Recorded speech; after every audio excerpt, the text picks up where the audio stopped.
Милионски минус во работењето на општинските јавни предпријатија. Наодите од истражувањето на Центарот за граѓански комуникации покажуваат дека скопските јавни предпријатија во 2024 година завршиле со приближно 90 милиони евра краткорочни долгови, од кои повеќе од половина се направени од јавното предпријатие Водовод и канализација.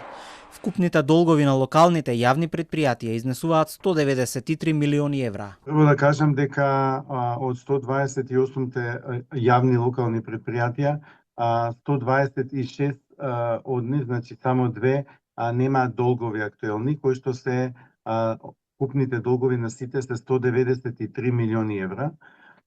Тоа е огромен износ, исто така кога станува збор за загубите, има неколку аспекти. Прво што половина од јавните предпријатија имаат загуба, понатаму таа е високо концентрирана во 10 предпријатија кои што имаат 77% од сите загуби на сите јавни предпријатија.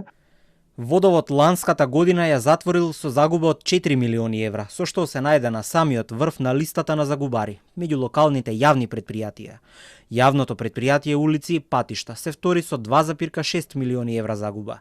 Комунална хигиена е на третото место со 1,2 милиони евра, а битолскиот водовод е на четврто место со 1 милион евра загуба. На врвот на листата на локални јавни предпријатија со најголеми краткорочни обврски во 2024 година е Водовод со 53,3 милиони евра.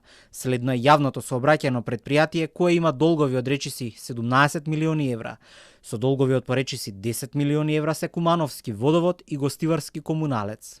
Со оглед на тоа што долговите од година во година растат, можам да предпоставам или да заклучам дека станува збор за подолгорочни системски некакви загуби кои што не се успеваат да се надоместат на време, да кажам. Ова се притоа, овие околу 200 милиони евра се краткорочните обврски, значи долгорочните не влегуваат, така што би биле и уште поголеми. Меѓутоа ќе кажам дека мислам дека се по повеќе основи и дека се натрупани со години. Покрај високи загуби и долгови, од Центарот за граѓански комуникации нотираат и дека постојат слабости во начинот на именување на раководните структури во локалните јавни предпријатија.